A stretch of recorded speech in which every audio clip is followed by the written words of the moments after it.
What's up guys, this is Sean and welcome to another episode of the iherng podcast, and today we will read an email from Leong JY. Right. Hi Sean, I have been watching your YouTube after I made a decision to purchase a house. It is really helpful for first-time home buyers like me. I learned a lot from your videos and I am really grateful that I came across your video. I am 28 years old. My net income after EPF it's 4,006. I have to pay PTPTN loan and medical insurance every month. I'm currently working in Hospital Serdang.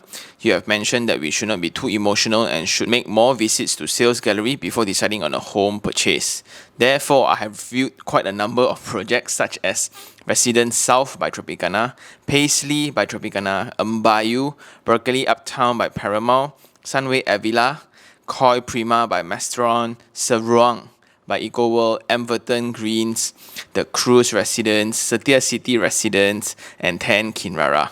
At last, I've decided that 10 Kinrara at Bandar Kinrara 5, Puchong would be more suitable for me. 900 over square feet at 515,000 with 2 rooms and 2 bathrooms. Commercial title. I am on the process of applying for loan. However, as a first-time home buyer, I tend to worry a lot as I am afraid that I might make a wrong decision. So I've decided that I should seek some advice from you. There are 2 main concerns for this 10 Kinrara project. Number 1, the sales agent told me that this project is under previous regulation, so I will only get the Strata title after 2 years. This makes me scared as I am worried that the developer might delay the transfer of Strata title for a longer time, and it will also make the conversion of electricity bill from commercial title to residential title be difficult. Number 2, the sales agent also told me that this project is not under HOC. They only bear the SPA legal fee and disbursement fee. MOT and loan stamp duty could cost a lot of money. So I am curious, is there any method for purchasers like me to apply the exemption for MOT and loan stamp duty by myself?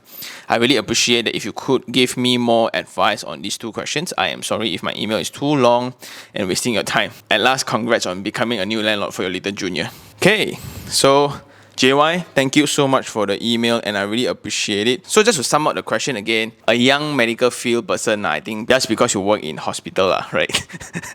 Then JY has visited different projects all around, and most of the project I also went before already. I think good job. And then you settle for this one in Kinrara, and 2 questions. One, it's you will get the Strata title later.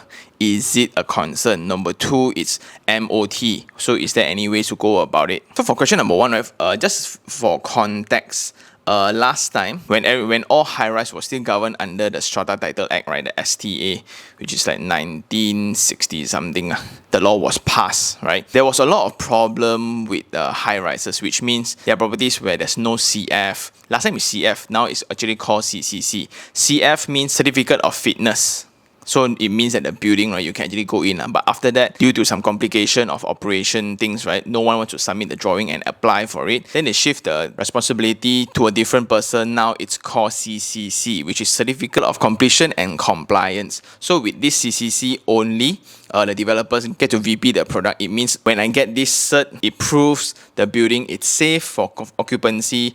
Then only I will call the buyers back. Hey, you're ready to get your keys already. So the difference between Strata Title Act and the new Strata Management Act changes the duration when the Strata title will be issued. For previous projects, right, usually it's around 3 to 4, 5 years time. After your VP, only you will get your Strata title. So for my Puchong apartment, right, the first owner sold to me, hence I'm the second owner, and only I will get the Strata title under my name. So the first buyer don't need to pay MOT. That was part of the consideration for the investment game as well. You will faster sell, so you can actually save the MOT costs. Then in the new Strata Management Act, where now developers need to submit this document called ciphers, where they need to designate all the common areas out and the share units for every different unit. So every unit, depending big or small, you will have a share unit where it determines your power of vote in every AGM. So when you are in discussion regarding your maintenance of your building, right, just because your unit is bigger, yes, you tend to have a bigger say. Well, that also results in your higher maintenance cost. So the new ruling says that developers are required to be preparing Strata title once after VP. The game plan is to get the Strata title ready when you get your keys. So the common concern is without Strata title, can you sell the property? Yes, you can. You just need a separate document called the PA, the power of attorney.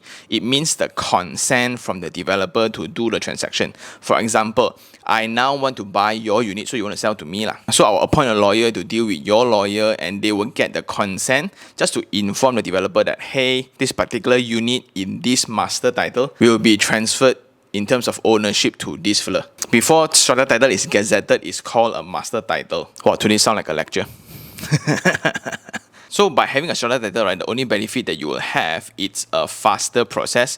If you were to do transfer in the future, it means when you buy and sell, it's easier because you save up this consent part of the process. So in my opinion, no worries lah. So number 2, MOT and loan stamping fees. MOT is around 2.5% of your SPA price. So I think it's still okay because you're already getting that enormous discount upfront. I cannot say it out loud lah, but I think that's very good already. So if you're getting a 90% loan or 80% loan, so it's almost zero money down, but I think that 2% is still manageable. Just save up for it because you're already saving upfront. So the difference is going to be if they were to participate in HOC, then they need to drop 10% only but give you the rest. So it's just a different packaging. So in terms of marketing language, right, last time what we call is, oh, you must do the packaging now. So in terms of 10% discount plus this, then I will package it up, say, oh, 20% net. Yeah, so it's easier, and different buyers respond to different things lah. So some people give you free kitchen appliances lah, some give you this, give you different discounts, right? To me, one lump sum lah, which is your scenario. So I think that 2% you already saved upfront already. So now this is just some cost that you need to bear lah.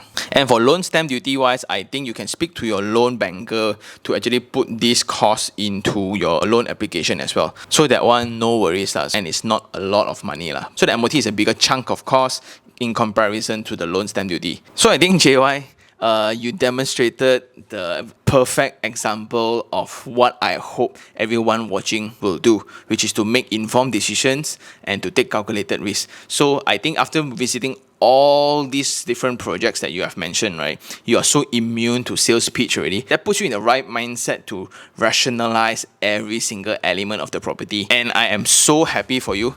Thank you very much for the email. And for those who still have any other questions regarding real estate, do just email me at taniherng@gmail.com, or you can just DM me on Instagram, iherng. And that's all for now. See you guys on the next one.